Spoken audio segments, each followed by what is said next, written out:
G'day everyone, welcome to another CSBP Market Update. My name is Grey Johnston and by popular demand joined again by Sales Strategy and Reliability Manager, Ben Sudlow. Hello Ben. G'day Grey, how are you today? I'm very well. Now since we caught up a couple of weeks ago, there's been continued fun and games in the world of global nitrogen. Fill us in on what's been going on. Yeah, so last time we spoke about, which was 2 weeks ago, the view was that India was going to had just allocated 700,000 tonnes, 750,000 tonnes from the tender, remembering that the market thought they were going to take 1 to 1.2 million tonnes.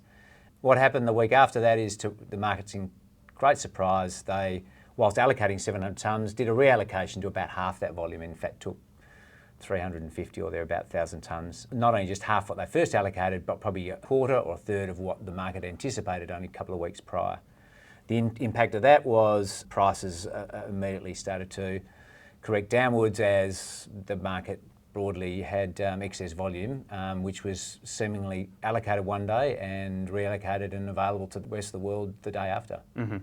And in that period of time, we've also seen some noise around potential escalation of conflict in the Middle East. The market gets disrupted by those things as well. Looking at it as we've done before, Grey, on what might see prices move down or continue to drift down, what might see them go the other way. So firstly, the expectation or the anticipation that China might re-enter the urea market. They had not been exporting. They restrict export to make sure they got urea available for the domestic market. But in the off-season, then they open up and start to export. Right now, they're holding a price which is higher than the Middle East prices, but there is some expectation that maybe they re-enter the market at the back end of May.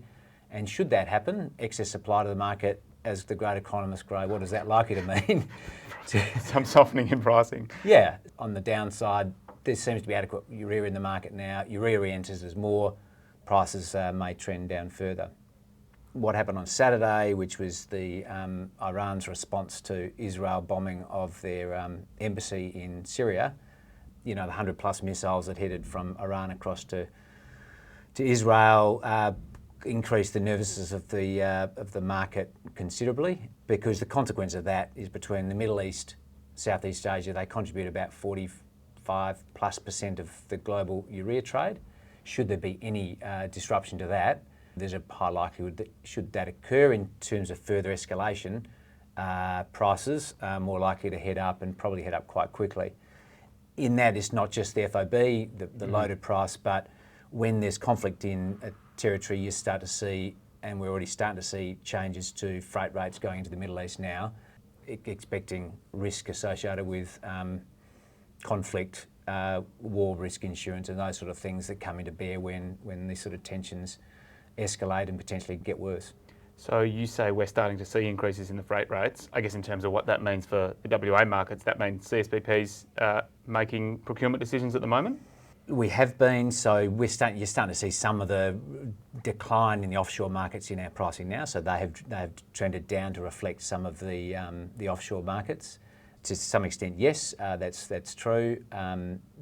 The next step, of course, is those ships that have got to arrive now in June and late June and July, and we've still got to make a call about how much of that we buy, because we're still got to seek commitments from customers that they will take that ultimately in the season. And last time we spoke, you mentioned commitments are probably behind where we'd normally expect them to be to underpin that procurement activity. Is that still the sentiment? Nitrogen definitely behind what we'd like them to be. There's the seasonal risk that farmers are weighing up right now, clearly. There's the risk around price, not only on the commodity, the output, but also on the fertiliser. But we're still raising the probably key risk that we help to try and manage, is that what is the risk that urea may not be, or nitrogen may not be available when farmers need it in June and July, in the event that the season comes really good and we haven't got the forward commitments from our customers, and we get anxious and don't buy the kind of fertiliser that we would, given normal commitments we'd see in a season.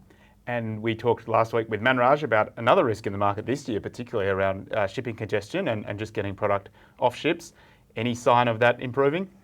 Not in the near term, no. Yeah. No. So still busy out there, both at Kwinana and at the country ports, but CSBP in a reasonably good position there to meet to ensure an orderly flow of product into our works. All those urea ships are coming in May and early June to meet that May and June demand. That's when the real congestion on the berths around the coast become, really problematic for the industry. Thanks, Ben, for that balanced summary of all things happening in urea and nitrogen markets, both globally and here in WA. Make sure you get in touch with your account manager if you require any further detail. But until next time, see you later, Ben. Cheers, Gray. See you all. Bye-bye. Bye-bye.